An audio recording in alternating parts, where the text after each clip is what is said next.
इतिहास हमारे पूर्वजों द्वारा दिया गया वो तोहफा है जो हमें बहुत कुछ सिखा देता है। इतिहास के पन्ने जब जब पलटे जाते हैं तो उसमें से कई कहानियां निकलती हैं जो पूरी मानव जाति के लिए एक पाठ होती हैं, जिनसे बहुत कुछ सीखा जा सकता है। इतिहास से सीखना, इतिहास में की गई गलतियों को ना दोहराना। इतिहास स्कूल में बच्चों को इसीलिए पढ़ाया जाता है ताकि वो इतिहास में की गई गलतियों को वर्तमान में न दोहराएं। इतिहास से सीख लें कि हमें इतिहास में जो गलतियां की गई हैं उनको नहीं दोहराना है अपने वर्तमान को बेहतर बनाने के लिए। आज वर्ल्ड हिस्ट्री में हम एक बार फिर से इतिहास की बात करेंगे। हम बात करेंगे एक युद्ध की जिसके लिए दो देशों ने एक दूसरे के लोगों का खूब खून बहाया।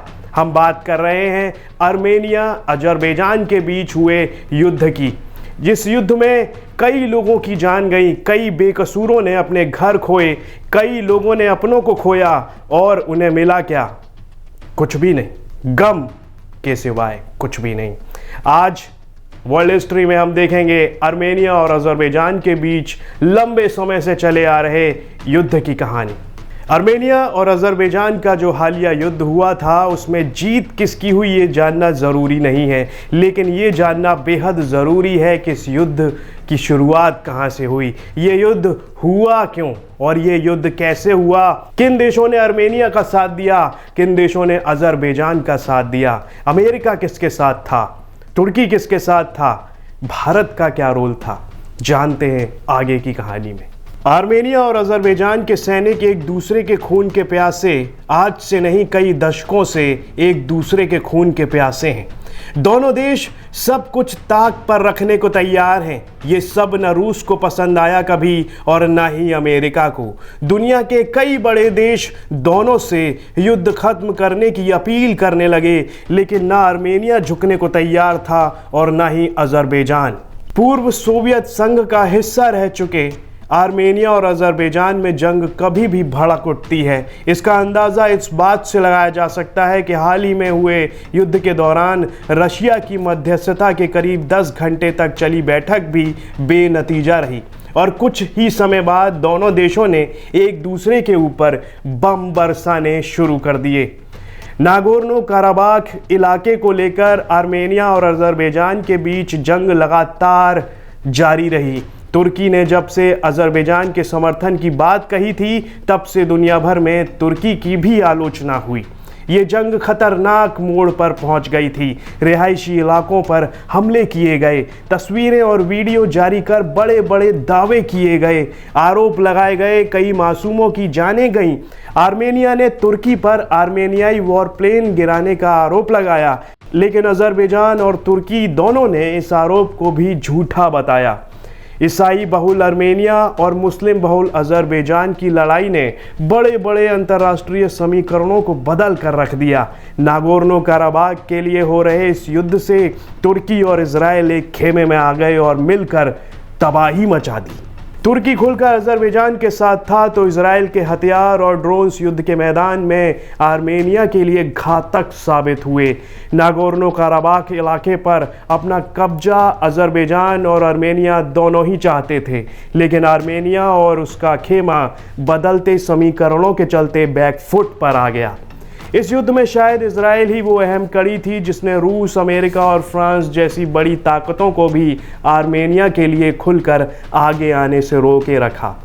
तुर्की और अजरबैजान के बीच गहरे सांस्कृतिक और ऐतिहासिक रिश्ते रहे हैं। इन्हीं रिश्तों की वजह से अजरबैजान और तुर्की बेहद करीब आते चले गए और दोनों के बीच जाति और भाषीय समानता बहुत ज़्यादा है। इसके अलावा तुर्की पहला देश था जिसने सोवियत संघ के पतन के बाद 1991 में आज़ाद अजरबैजान को मान्यता दी थी। तेल से समृद्ध अजरबैजान तुर्की के लिए ऊर्जा संसाधनों के नज़रिए से भी काफ़ी अहमियत रखता है। तुर्की में अजरबैजान का काफ़ी इन्वेस्टमेंट भी है। तो वहीं इजराइल के लिए अजरबैजान इसलिए अहम है क्योंकि उसे पहली बार किसी मुस्लिम बहुल देश ने मान्यता दी थी तो वो अजरबैजान था। इजराइल के लिए अजरबैजान हथियारों का बड़ा बाजार है, तो ईरान को काबू करने के लिए भी इजराइल अजरबैजान में एंट्री चाहता है। तुर्की ने कहा कि अज़रबैजान और आर्मेनिया की चल रही लड़ाई में वो अज़रबैजान का तब तक समर्थन करता रहेगा जब तक कि नागोर्नो काराबाख के विवादित इलाके पर उसका नियंत्रण न हो जाए। आर्मेनिया की सरकार ने आरोप लगाया था कि तुर्की ही इस जंग की आग में घी डालने का काम कर रहा है। तुर्की अज़रबैजान आर्मेनिया के संघर्ष को अज़रबैजान पर रूस और ईरान का प्रभाव कम करके उस पर अपनी पकड़ मजबूत बनाने के मौके के तौर पर देखता रहा।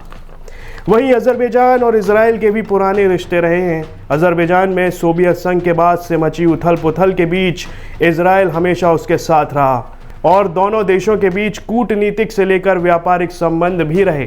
तुर्की और इजराइल वो दोनों देश जो आमतौर पर एक दूसरे को पसंद नहीं करते हैं और हाल ही में इजराइल के यूएई के साथ अमेरिका की अगुवाई में हुए समझौते पर तुर्की ने सख्त टिप्पणियां भी की थीं। वो दोनों ही देश अज़रबैजान के मामले में एक साथ आ गए।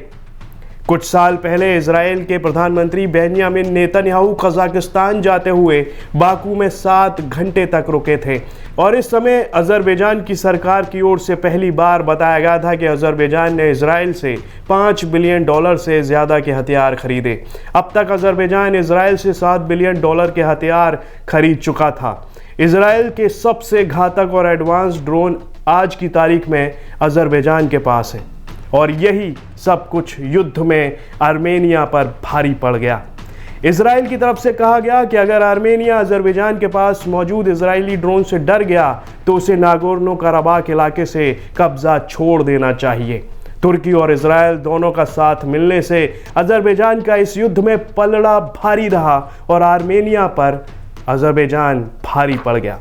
आर्मेनिया और अज़रबैजान के बीच चला यह युद्ध इंसानियत पर, उन मासूम लोगों पर वो गहरा दाग है जो कभी मिटने वाला नहीं। भावनाओं पर जो दाग होते हैं वो लंबे समय तक रहते हैं। इन दागों को मिटाना बहुत मुश्किल हो जाता है। ज़मीन के छोटे से टुकड़े के लिए लोगों का खून बहना ये कहाँ तक सही है? नागोर्नो काराबाख का इलाका चाहे किसी का भी हो गया हो, लेकिन लोगों ने अपनों को खोया, उसका हिसाब कौन देगा? क्या मिलता है युद्ध करने से? दुनिया में और भी कई देश हैं जो अपने इलाके के लिए एक दूसरे से भिड़ने को तैयार हैं, एक दूसरे को मिटाने के लिए तैयार हैं, हर समय एक दूसरे को धमकियां देते रहते हैं।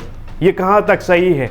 क्यों ना जो हमारे पास है उसमें रह रहे लोगों को भरपेट खाना दिया जाए, उनको सारी सुविधाएं दी जाएं।